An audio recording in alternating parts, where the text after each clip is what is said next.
Welcome top news today.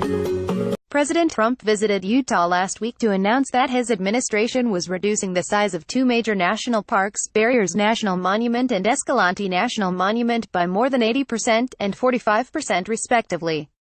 As expected with every action by President Trump, his traditional critics took this chance to denounce his action, with a Guardian oped even calling it an assault on our humanity, while his supporters praised his work. However, the real elephant in the room during President Trump's speech was that he was visiting Utah in person, and focusing on Utah policy, at a critical period of time when it looks like Mitt Romney might be imminently running for the United States Senate. President Trump has been encouraging Senator Orrin Hatch, Utah's sitting senator for over 30 years, to run again as Steve Bannon engages in the most shocking of personal character attacks against Mitt Romney, to the unified condemnation of Utah Republicans. Amid all this political chess and behind-the-scenes drama, one can't help but wonder what are Mitt Romney's real chances of winning in Utah. And, perhaps more interestingly, what would Senator Mitt Romney look like if he were elected next year? In terms of political calculus, it is almost certain that Romney's main competition would be in the primary, seemingly at the moment against Senator Orrin Hatch. A recent Utah policy poll shows Mitt Romney would sweep the general election 72% to 21%, compared to Senator Orrin Hatch's 50% to 35%. Senator Orrin Hatch's primary flank also does show significant weakness. While Senator Hatch has been a longtime and very respected conservative statesman, nonetheless only 9% of Utah voters definitely want him to run again, compared to 56% said he should definitely not.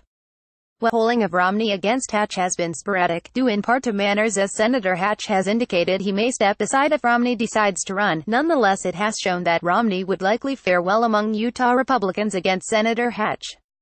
So, it looks like if Mitt Romney chose to run, he likely would win. How would he be as senator? Romney, as of the past 2 years, has primarily been in the public eye for his statements and judgments on Donald Trump as a candidate and as president. Romney has always, in my opinion, made his public statements firmly based off his values and conservative philosophy. Ranging from offering himself as President Trump's potential Secretary of State and praising President Trump's speech at the United Nations, to harshly condemning President Trump's response to Charlottesville and denouncing Roy Moore as the president endorses him, Romney has been both a strong supporter and vicious critic of President Trump. This is all in sharp contrast to Romney's actions during the presidential primary and general election. During that time, Romney was almost uniformly a fierce and unyielding denouncer of then-candidate Trump, calling him everything from a fraud to indicating he would severely cripple our democracy and commitment to freedom, equality, and justice.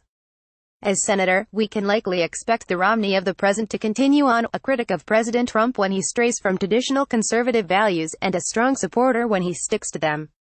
Undoubtedly, Mitt Romney would be no sycophant but rather a strong and vocal check on the president, perhaps even too much for the president's liking. Maybe far more meaningful than as a vote in the Senate, Romney would also become even more of a highly visible national figure and thought leader for conservatives seeking an alternative to Donald Trump as an opposition within the majority. Not only might this inspire more congressional pushback against President Trump, but also may have national ripple effects as well.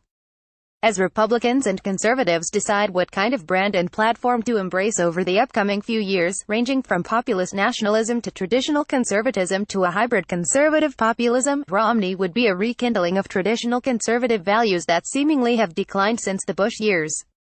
The big black swan in this election remains Romney's own decision-making process. As with all those who had hoped he would enter the 2016 presidential primary as a cohesive unifying alternative to then-candidate Donald Trump, Mitt Romney's own thoughts remains the biggest uncertainty. Politically, Romney's window of opportunity is rapidly closing as the 2018 election cycle timeline moves forward, and so he would need to make a move soon. Nonetheless, if Romney does run and therefore likely win, what has already been an incredibly chaotic situation in Washington, D.C. as well as the overall Republican Party might, unbelievably, become even more tumultuous.